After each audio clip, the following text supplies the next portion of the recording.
ñaari classe yi nga xam ne ñu ngi ci àndoon ak sunu benn professeur muy monsieur Sarr que je salue de passage mu nekk nit ku baax a baax donc damay jox ki nga xam ne moom mooy le président du gouvernement scolaire Amadou Ba ainsi que tout son équipe ñu daal di nuyoo ñu soog a dugg ci waxtaan bi.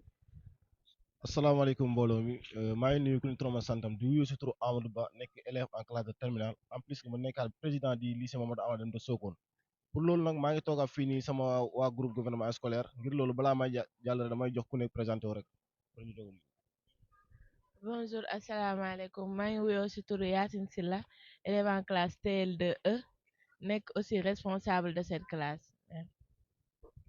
asalaamaaleykum maa ngi nuyu mbooloo mi yëpp waaw di wuyu tur Lamine Sarr responsable Zogon L0B. Bonjour maa ngi nuyu ñëpp di sant ñëpp vraiment di leen wax ni que man may Amdi Fall nekkoon élève en classe de terminale L2D mais fii ci lycée Mamadou Amadou Dem mais aussi nekkoon vice-président ci lycée bi fii nii. asalaamaaleykum sama mbokk yi toog ni yëpp maa ngi wuyu si turu Erika Mati Ndiaye nekk élève en classe de TL2D bokk ci gouvernement scolaire bi tamit nekk responsable de cette classe merci. Bonjour nuyu naa la yéen ñëpp man maa ngi tudd Penda Ba élève en premier L2C en tant que aussi membre du gouvernement scolaire. donc mbokk internet comme ni ngeen ko gisee gaayu membre yi gouvernement scolaire yi ñoo ngi noonu ñoom ñoo nuyoo ba pare xam naa dañ koy commencé ci ki nga xam ne moom mooy bopp bi di président Amadou Ba moom ñu laaj ko initiative bi nga xam ne élèves yi jël nañ ko ak aussi li nga xam ne proviseur autorisé na ko ba élèves yi mun ko réaliser ànd seeg monsieur Sarr ak seen ay propres moyens moom naka la gisee loolu noonu initiative boobu noonu président. waaw ins damay ñëwaat rek si li nga wax rek mooy initiative bu élèves yi jël defal ko seen bopp mooy initiative boo xam ne initiative bu rafet la parce que dañuy jël seen propre moyen sans l'aide d'autres personnes ñu jël def seen cotiser seen xaalis def ngir defaraat seen classe yi xooluñ si dara loo xam ne dañ ko si amaat wala leneen mais dañuy xool benn affaire ñu ne ñoom bu ñu ko defalee seen rakk yi di ñëw ak ñeneen ak ñeneen ñoo xam ne ñooy jàng si école bi loolu ñu ko defal mais damay gën a ñaaxaat rek yeneen élèves yoo xam ne ñu ngi si lycée bi ñu xool exemple boobu noonu rek ñu basé si loolu ñu mën a defaraat école bi ngir loolu wane na benn motivation boo xam ne élèves yi bu ñu jàppalantee mun nañ defar école bi ay élèves yu jàppalante defar classe kon su ko élèves yëpp bu ñu jàppalantee déggoo mun nañ defar lu ëpp ay classe mais dañ gën a avancer école bi rek merci. donc comme ni ko kii Amadou waxee rek ñu gis ne ay élèves ñoom ñoo jël engagement volonté wu ñëw pour defaraat classe bi lii comme ni ma koy waxee rek à travers le Sénégal à travers le monde partout nit ñi dañ ko war a gis te mun naa wax ne sax lii c'est une première dans ce lycée que des élèves se sont portés volontaires pour defar li nga xam ne moom mooy seen ay salle de classe ak ay seeni propre moyens parce que ko xam élève xam ne ñun moom mburoog ndambe rek la ñuy may mburoog ndambe mburoog chocolat yooyu noonu ngay jënd mais malgré cela ñu sacrifié wu ba defar li nga xam ne moom mooy salle de classe yi donc damay jox Amdi Fall moom mu daal di si sànni ay kàddu ñu xool. Ok merci Ins maa ngi lay nuyu encore di la féliciter mais aussi di la sant vraiment ci liggéey bu rafet bi nga def nii indi fi ay comment dirais ay médias pour ñu mun a passer information passer liggéey bi nga xamante ne liggéey bu rafet la fii ci lycée bi mais doon liggéey bi nga xamante ne aussi c'est exceptionnel parce que c'est la première fois lii di am ci lycée bi nii te kenn mënu koo def kenn mësu ko fii def. Oui loolu dañ la ciy sant vraiment di la ci gërëm mais aussi di wax ni initiative bu rafet la parce que c'est la première fois fii ci lycée bi fii nii ay élèves nekk en classe de terminale ñoo xamante ne lu leen desee fii ci lycée bi bëreetul mais dañ ko def tout simplement xooluñ ci dara waaw mënoon nañ ko def depuis seconde defar classe yi nekk ci seconde def ci première mais aussi def ci terminale ñu xaar ba terminale door koo def di ci xalaat rek ñoo xamante ne ñooy suñuy rakk di ñuy ñëw ci suuf.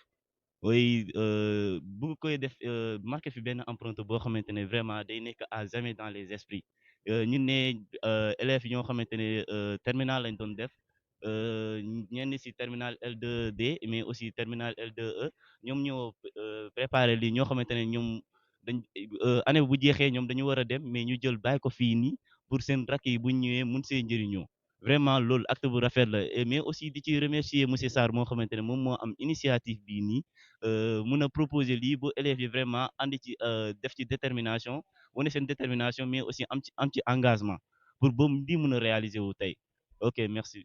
donc comme ni ko am di waxee rek gis ngeen nu mu ko am di waxee moom bi mu duggee ci sujet bi tak wax na ci monsieur Fall wax na ci ñi nga xam ne ñoom ñooy ñu jàppale ba affaire yi mat même aussi démb bi maa ngi doon gis monsieur Samb ñëwoon na ci affaire yi jàppoon na ci ñun ñëpp ñu jàpp ci des élèves se sont engagés terminal D terminal L2D ak terminal L2E ñoom ñoo porté wu volontaire ba defar li nga xam ne mosu fi am une première fois dans ce lycée incha allah moom la gars yi réalisé ni donc damay jox xam naa Erika moom mu sànni ci ay kàddu comme ça ma soog.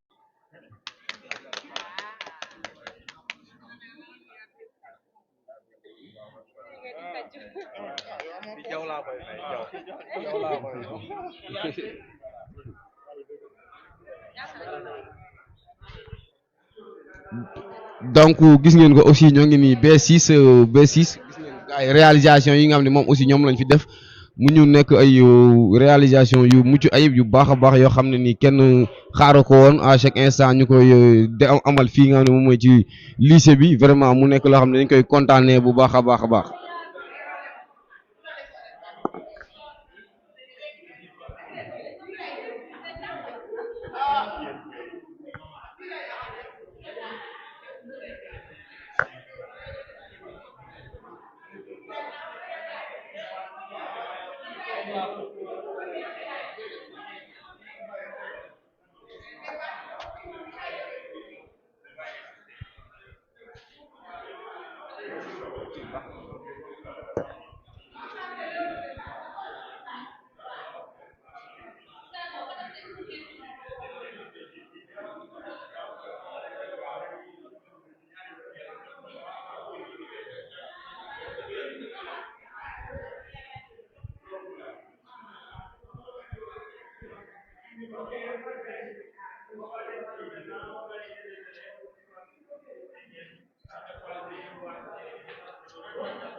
donc gis ngeen comme ni ko proviseur di defee moom mu ngi ci kaw kii bi di moo ngi ci kaw bloc A bi bloc A bloc B bi su ko defee moom mooy organiser li nga xam ne moom mooy élèves yi naka la ñuy organiser woo élèves yi dañuy dugg suñu duggee daal di dugg am lu ñuy def tegal tembe loolu noonu mu nekk loo xam ne ñun ñëpp dañ koy rafetlu mu nekk loo xam ne lu baax la lu am solo la donc surveillance ñoom ñoo des ci kaw bu ñu desee ci kaw su ko defee ñu am leen ñoom ñuy canaliser gars yi dañuy yéegee fii daal di wàccee fële ku visiter ba pare wàcc fële noonu kon dañuy ñoo ngi kontaan bu baax a baax di wax mbokk internet yi nag lii moom vraiment lycée bi yëpp dañ ci kontaan di leen jaajëfal kon donc dañ leen di toppal gars yi su ko defee ñu toppal leen ko à chaque instant lépp lu ci war dañ leen ko jox à temps réel.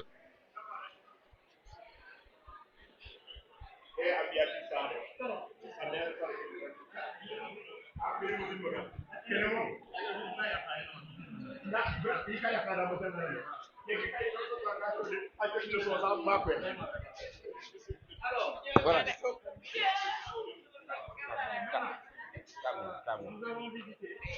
On va rien vous dire de ce qu'on a vu. On va rien vous dire de ce qu'on a vu. Maintenant, vous allez vous-même procéder à la visite. Vous montez par là. Il y a des surveillants qui sont en haut, qui vont vous organiser pour visiter et redescendre par l'autre côté. Donc, vous êtes là, donc vous pouvez d'ores et déjà partir. donc mbokk internet dégg ngeen ko luñ ko waxee élèves yi ni nekk sama ginnaaw ni ñoom ñooy yéeg su ko defee ñu visiter affaire yi bu ñu yéegee wàccaale noonu kon donc ñooy kontaan bu baax a baax donc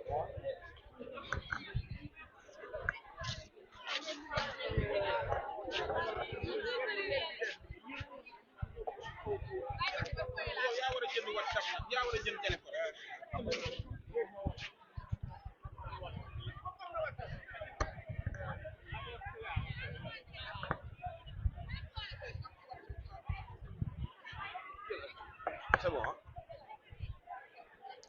donc mbokk internet bi comme ni ñu leen ko waxee woon proviseur yi yéeg na ci kaw visiter na affaire yi gis na affaire yi professeurs yi aussi yéeg nañ ci kaw ak surveillance yi gis nañ affaire yi donc élèves yi ñoom ñoo nekk di visiter di yéeg ci kaw di visiter li nga xam ne moom moo salle de classe yi ak seen ay mag liñ fi réaliser donc xam naa tuuti ci kanam tuuti rek proviseur day ñëw tenir benn discours ba nga xam ne moom la ñu adressé aussi kii li nga xam ne moom mooy ñi nga xam ne ñoom ñooy waa terminal L2 L2E ñoom aussi xam naa dañ tenir discours pour remercier ki nga xam ne moom mooy monsieur Sarr et puis remercier waale ki nga xam ne moom mooy le proviseur de ce lycée donc mu nekk nit ku baax nekk nit koo xam ne à chaque instant day jàpp ji li nga xam ne mooy combat bi pour vous dire vrai moom moo njëkk a yëkkati xaalisam jox ñu moom moo njëkk a yëkkati xaalisam jox ñu moo ñu njëkk a al matériel pour à ce que ñun ñu réaliser li nga xam ne moom mooy moom lañ bëggoon a réaliser donc ci kanam tuuti ñu jox ko moom aussi mu addu ci ay kàddu.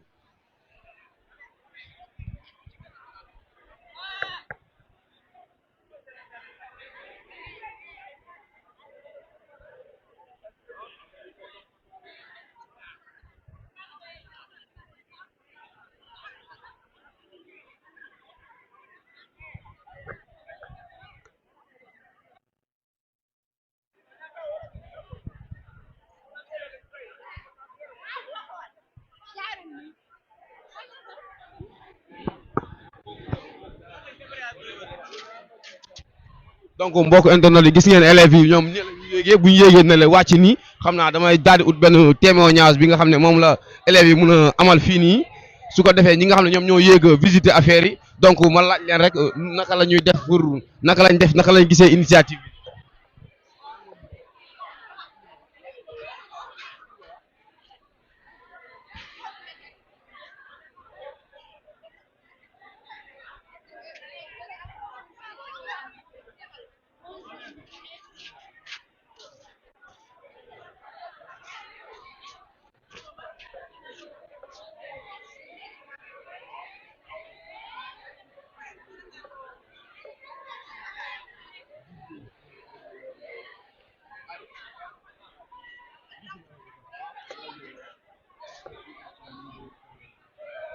mbokk internet yi comme ni ñu leen ko waxee woon ñoo ngi nii fii nga xam ne moom mooy ci lycée ba léegi kii sunu mbokk élève la mu nekk Adi moom yéeg na ba visiter donc ginnaaw bu mu visiter ba pare dañ koy laaj Adi naka la gis affaire yi ginnaaw mu la nuyoo Adi. man lay fay instant affaire bi kontaan naa si bu baax yéene bi rafet na affaire bi kontaan naa si bu baax nag yéene bi rafet na nag ngeen ñëw si lycée bi fekk ay salle de classe yoo xam ne dañoo yàqu woon ngeen peinture ko defal ko ay ventilo chaque salle de classe moom 4 ventilo loolu yéen a boobu noonu rafet na waa TL2 ak TL2D seen liggéey rafet na kontaan nañ si yéen. donc Adi comme ni ngeen ko gisee Adi nee na liggéey bi rafet na kontaan nañ bu baax a baax gis ngeen moom satisfaction bi mu ci am donte jàngewul ci classe boobu noonu xam naa damay utaat beneen témoignage boo xam ne nii moom aussi day mën a ñëw wax à travers le média wax ñoom ban yëg-yëg lañ am tey Adi donc ñu lay remercier léegi naka nga ñuy waxal ki nga xam ne moom mooy proviseur ak ki nga xam ne aussi moom mooy monsieur Sarr. ah monsieur Sarr moom lu mu def nii moom élèves yëpp kontaan nañ si na monsieur Sarr lu mu def nii élèves yëpp kontaan nañ si ñun ñëpp kontaan nañ si bu baax a baax monsieur Sarr élèves yi amuñ sa fay waa TL2E waa TL2D amuñ sa fay jaaraama monsieur Sarr. donc mbokk internet merci beaucoup Adi lañ amoon di ko doon amaleen kii am su ko defee dañuy am ak beneen témoignage ñi nga xam ne ñooy sama ñaari gaay su ko defee ma laaj leen ñax lañ gisee affaire yi donc sama gaay maa ngi leen di siyaar ginnaaw bi ngeen yéegee gis affaire yi gis li nga xam ne moom mooy initiative bi naka ngeen gisee li nga xam ne moom la élèves yi ànd ak monsieur Sarr réalisé tey. waaw di ci kontaan rek di ci kontaan war na lu ñu wax ni war na élèves yëpp ndax ku nekk war na ko mën a def pour jëmale école bi kanam suñu raxee dañu war a ñëw jàngee fi te bu ñëwee war nañ fi gis li fi seen mag ñi daf quoi ñi koy rafetlu bu baax a baax nag initiative bu rafet la su ma saxoon chaque classe mën nañ ko def ndax après li jëm kanam quoi bu dee dañuy xaar état léegi yaa ma gën a xam ni ko xoolee comme ikat bi nii temps yi lu fi xew nii waruñu xaar ci état ku nekk bu génne passe-passe daf say soutien yóbbu nga wut li quoi doole pour ñu doole la nga ñëw defar ta classe sa kontaan ñu am na xam ne amoon na connaissance nga ñëw defar ta classe ba mu jekk comme ni ko waaye kii defee ñaari classe yi kontaan nañ bu rëy donc damay jox sama copain yow moom man a yow xamante nañ miinante nañ léegi dama lay wax naka nga gisee affaire initiative bi. sa waay maa lay nuyu yéen ñëpp comme initiative bi lii lu baax la quoi boo seetloo ñi buñ defaree lii ñoom defaraluñ ko seen boobu ñii ñëw leen ko defaral yaa ngi comprendre comme sa waay sama xarit bi nu mu ko waxee xaasum léegi kuy xaarati état yaa ngi nax sa bopp ndax état gis ngeen suñu mbokk étudiants yaa ngi na le liggéey duñ suñu étudiants yaa ngi na le nekk duñ si jàmm. instant yi ñooy bëgg a composé te mënuñ composé te ñun ay élèves terminal leen 4 matières kese la 4 matières. nga lépp mun nekk kaas fii nii ñii li ñu def dëgg la rafet na mais nañu bàyyi xel ñu dem ñu ne ay élèves terminal leen billaay wallaay heure bi sonn leen trop chaque jour ñu ci grève chaque jour war na yàlla sonn leen trop billaay wallaay dañ ko perturbé fii imagine grève boo xam ne mercredi jeudi vendredi ah ñu ngi monsieur Sarr tamit ñu ngi rafetlu li nga def baax na trop war na yàlla ñun tamit dinañ xool nag dinañ ci mën a gëstu bu ñu mënee defar école bi ñu defar ko ñun ñëpp dinañ ci bàyyi xel yéen may waxal waa yeneen classe yi tamit ku mën a cotiser def li monsieur Sarr def ni tamit def nga lu baax tamit merci. donc gars yi ñoo ngi kontaan bu baax a baax gars yi lañ amoon ñoom ñoo yéegoon visiter ñu jëloon leen en témoignage ñoo ngi leen di jaajëfal di leen kontaane xaasum ñoo ngi kontaan bu baax a baax sama copain ñoo ngi kontaan bu baax a baax jërë ngeen jëf.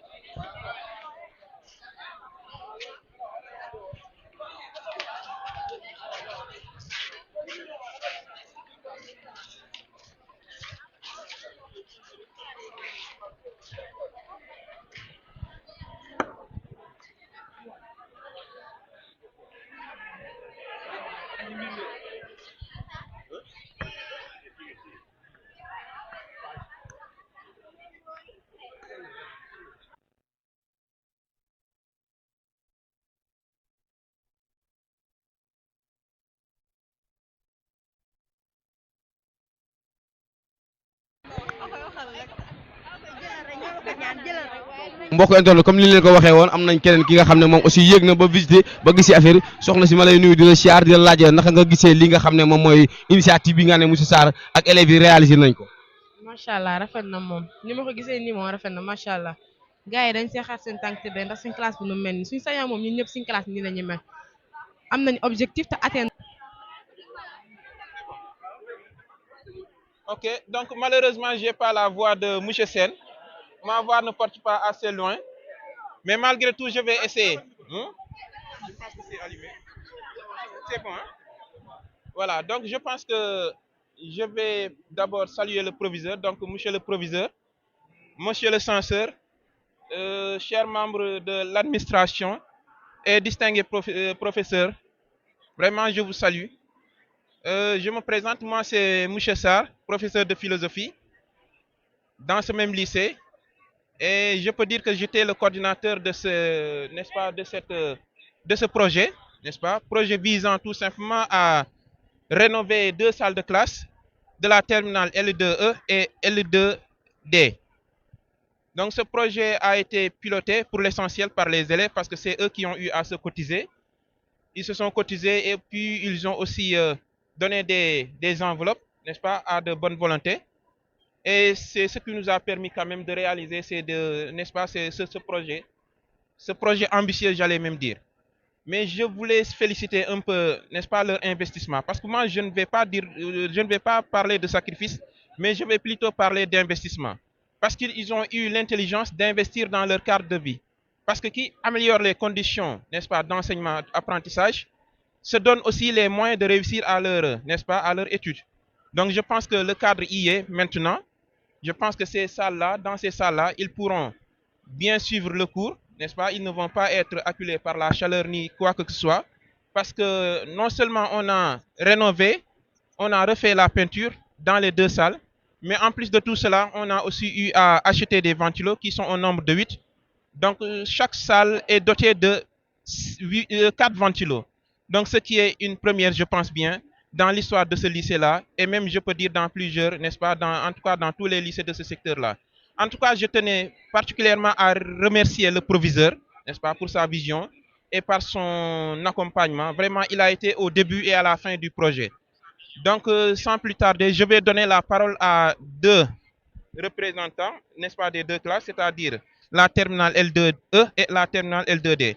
Donc, on va commencer par Absatou, qui va venir, n'est-ce pas, lire son discours. Et par la suite, elle va donner la parole plutôt à, n'est-ce pas, son camarade Zahra, Fatoumata Zahra Matarloum. Donc, Absa, sous vos applaudissements, merci beaucoup. Monsieur le proviseur, chers professeurs et personnel du lycée Mamadou Amadou Dème de Sokone, honorables invités et généreux donateurs, chers camarades, c'est avec une immense joie et une grande fierté que je prends la parole aujourd'hui au nom de l'ensemble des élèves de notre classe. Il y a longtemps, il y a quelque temps, nous avons rêvé de transformer notre salle de classe. Nous voulions un espace qui ne soit pas seulement un lieu de cours, mais un véritable environnement de travail inspirant et motivant pour notre réussite, particulièrement en cette année de terminale. À vous, nos donateurs et partenaires, vous avez entendu notre appel et vous y avez répondu avec une générosité qui nous touche profondément. Grâce à votre soutien financier et matériel, ce projet de décoration et de revêtement est devenu une réalité en embellissant nos murs. Vous avez renforcé notre détermination à donner le meilleur de nous-mêmes. Et vous avez été le premier à mettre la main à la pâte. Vous avez troqué vos craies pour des pinceaux et vos livres pour des rouleaux de peinture, passant vos heures de repos à nos côtés pour nous guider et décorer la salle avec nous. Par exemple, vous nous avez montré que le rôle d'un enseignant dépasse les leçons. Vous nous avez appris le sens de l'effort, la solidarité et la fierté du travail bien fait. Ce nouveau cadre d'études est le reflet de notre passion pour notre réussite.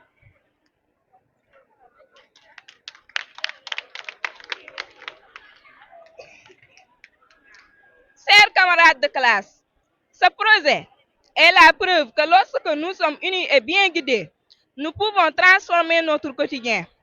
Prenons grand soin de cette salle, car elle est le fruit de notre effort collectif et de la générosité de ceux qui croient en nous. Pour terminer, nous tenons à vous dire simplement merci. Merci de croire à la jeunesse de Sokone et de faire briller l'excellence au sein de notre lycée. Vive notre classe, vive le lycée Mamadou Amadou Dème et bonne réussite à tous. Merci. Merci Absatou. Donc nous allons sans plus tarder donner la parole à Fatoumata Zahra Matarloum qui va représenter la terminale L2E.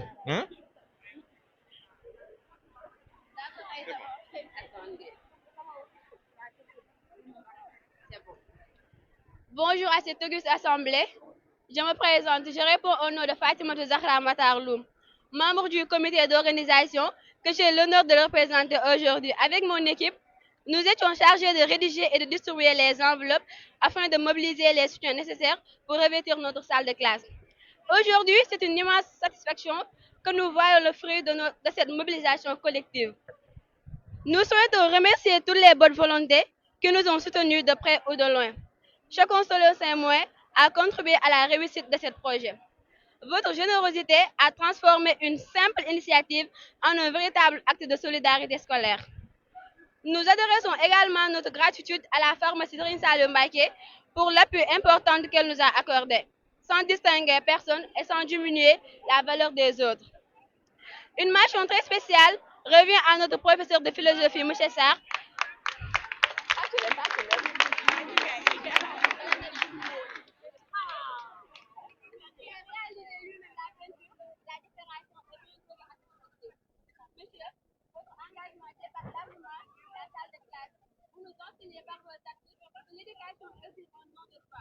Nous remercions également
de l'ordinaire. Je pense, mais attendez, je pense que il y a ce qu'on appelle les liens communautaires. Je m'explique. Je pense que chacun de nous a ce qu'on appelle 3 liens communautaires. Le premier lien communautaire, c'est la famille. La famille dans la vie. Le deuxième lien communautaire, c'est l'État. L'État dans lequel nous sommes. Et le troisième lien communautaire, c'est l'entreprise dans laquelle nous travaillons. Le lycée est une entreprise pour nous. Et je pense que donc, ces élèves-là ont bien compris cette entreprise. Donc l'attachement au lien communautaire est fort. Il faut rester attaché à ce lien communautaire-là. Donc, en tout cas, je n'ai pas tous les motifs, n'est-ce pas, pour qualifier de cette situation-là. Nous sommes très contents de vous. C'est ça. Bon, on dit souvent que quand quelqu'un travaille bien, il faut le remercier et le féliciter encore et encore. Donc, n'est-ce pas, toutes nos félicitations et tous nos encouragements. C'est la première fois qu'on constate un geste aussi noble dans les établissements qui sont là, et même dans les établissements qui sont dans les environs. En tout cas, chapeau à vous. Et je pense qu'on ne va pas s'arrêter là. La chose va continuer. Je tiens également à féliciter le président du gouvernement scolaire qui est là, Amadouba. J'aimerais vraiment